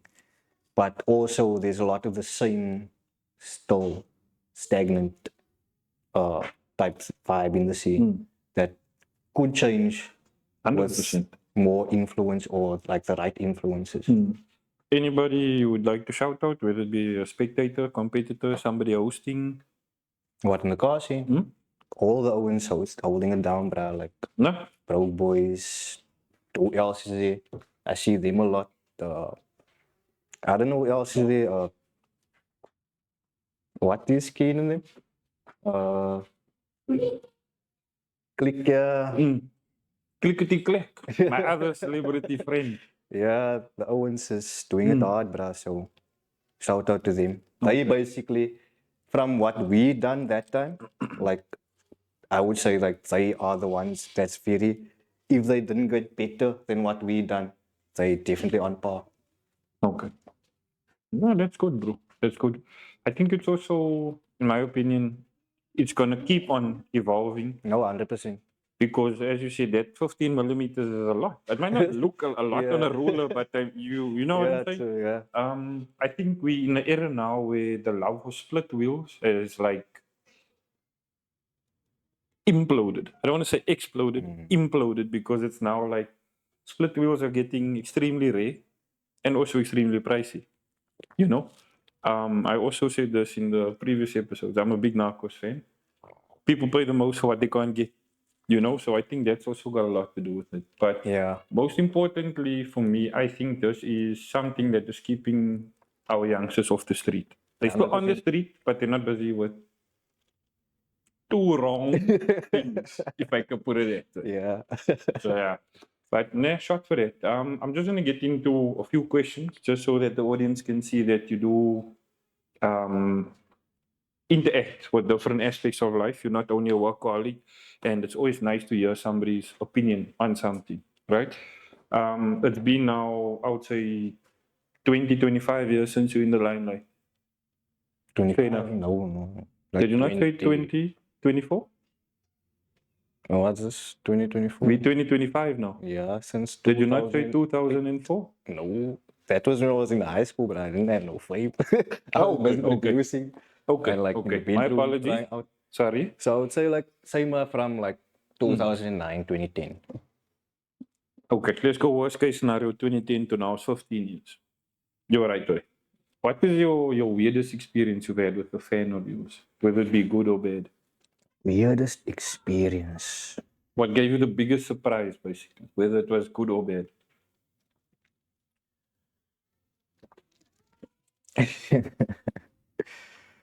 Yo, I may have to You can think skip it now. anytime.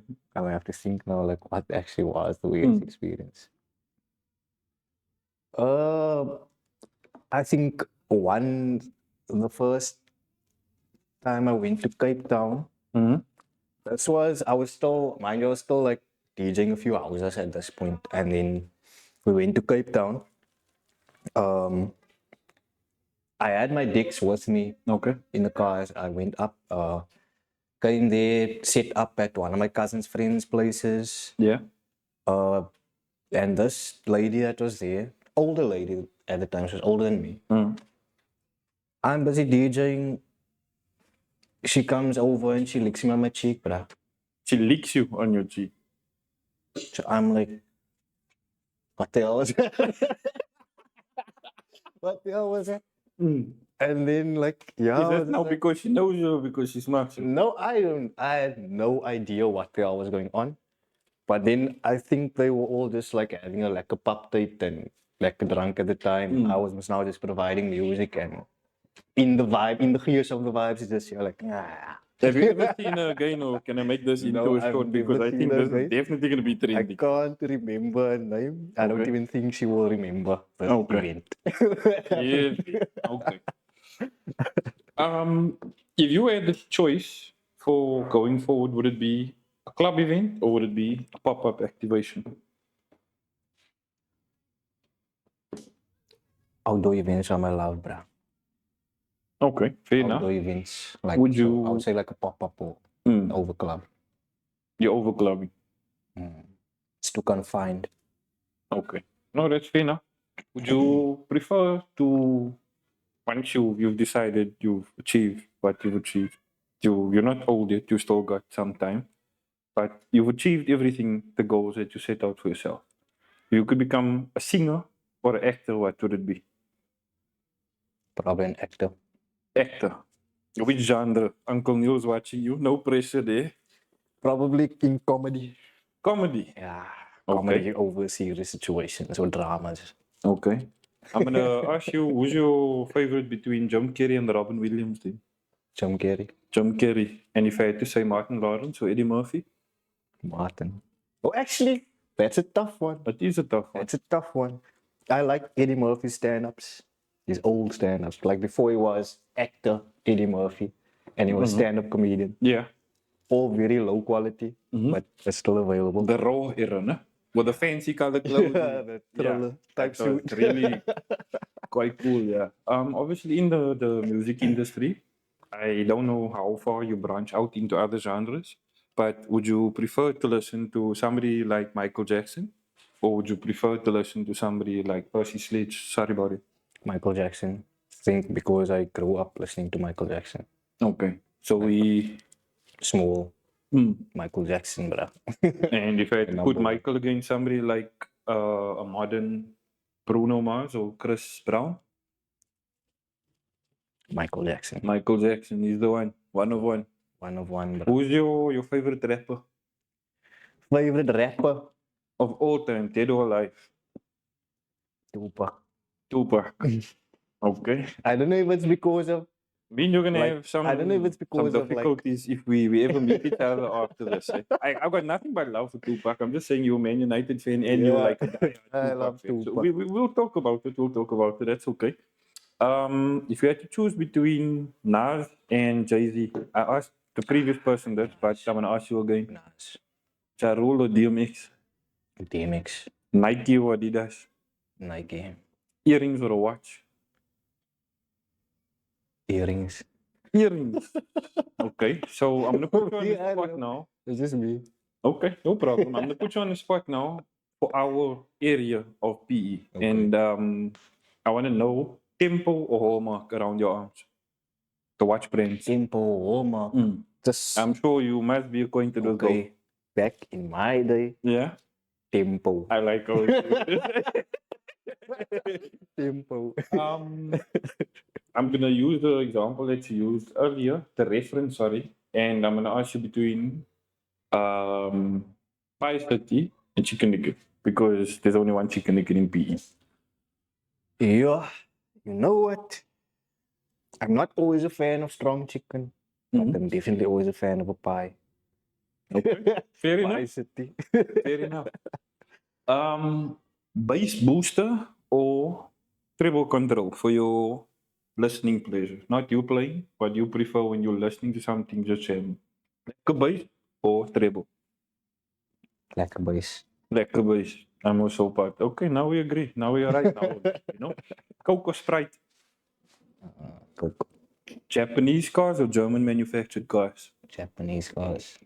Okay, here we go back into the deep water now. Air suspension or coilovers? You know what? I like it static. Static drive. Okay, now we're right again. I feel like you're jumping around here. Pioneer or Sony for car audio? Pioneer. What's your favorite all-time make for car audio?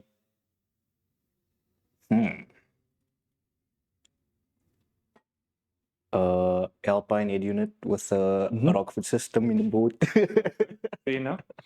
To give you one last go-to, and then I'm gonna have you build a setup for me if you are right with it. So, you, in my opinion, are already a public figure.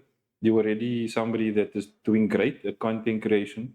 And as I said to you on camera and off camera, I would definitely consider you a famous friend after today. Wait. If you had the choice to do what the celebrities are doing now, like this Casper Noivez boxing or the power slap, death is not the option. You have to appear on one and you don't know who's your opponent, where you're going. Going to the boxing, bro. The boxing? They can kill you there, bro. Power slap. Aye. I would just lay down. And you if I must had still to turn go. the other cheek. At least I can At least I can fight back, bro. Okay, I hear what you're saying, but in theory you could die in the boxing ring. If someone hit me, even if they get me, like, I'm just gonna go down. But if someone I don't want to over the get ear also, but I can also say Yeah, I'll take the DQ and just throw it there. I'll be like, I'm out. I can't do it anymore. Anyway, just before we get out of here to after the pod, stick around for after the pod. I have to do some uploading. I've been late. Apologies. After the pod will be available on Facebook, on Instagram, on TikTok, and on YouTube. Before we take us out here to the sponsor again, build me your dream DJ setup for an event. a dream DJ setup. A dream DJ setup. I would say 4 decks like Pioneer. I don't know what's the newest Pioneer setup. This now. is your setup. Don't worry about them. This is your setup. Okay, like 4 of the latest Pioneer decks. And then maybe it's a 4-channel mixer, Pioneer as well. I can't keep up with all this names and the models and blah, so bear with me. It's just 4 latest Pioneer decks and the latest Pioneer mixer. That will actually be like the best setup because I played on something like that at Kinky Summer but it's the best. Okay. Before we get out of here, I'm gonna ask you to shout out 3 different people anybody that's doing media in PE at the moment, anybody who's involved in the car culture in PE, and anybody who's doing music in any form in PE. Media. Can I send a shout out to all the media guys? No problem. No problem. Because I can't like pinpoint like Yeah. everyone. So like yeah, shout out to everyone. I would like to work with many more creators. And what's the other one? Car scene. Anybody in the car car scene. Whether they're doing stunts, whether they're a supplier, doing fitment. Yeah, shout out to all the old Woodfish Owens. We are coming back. You heard it here first. At Eh? some You point, heard we it are here coming first. back. So Just for the record, sorry before we get to the music. I'm his first pod, eh? So my famous friend first time in the pod. I'm sure he won't forget me. But sorry, we please proceed. The last one is for music in for PE. music in PE. Yeah, all the guys producing from Amapiano to the Deep House guys. Shout out. I see what all of you are doing. That is why I will book you. And just keep on pushing it, bruh. Like you're gonna push PE and put it on the map. Definitely. Ladies and gents, Sean Munnick, thank you so much for taking the time to take the time, bro. Thank I you really for having me. appreciate it, bro. Keep doing what you're doing. I really mean it. Thank I'll you. be watching. Definitely. I'll be Thank you. watching. Cheers, everybody.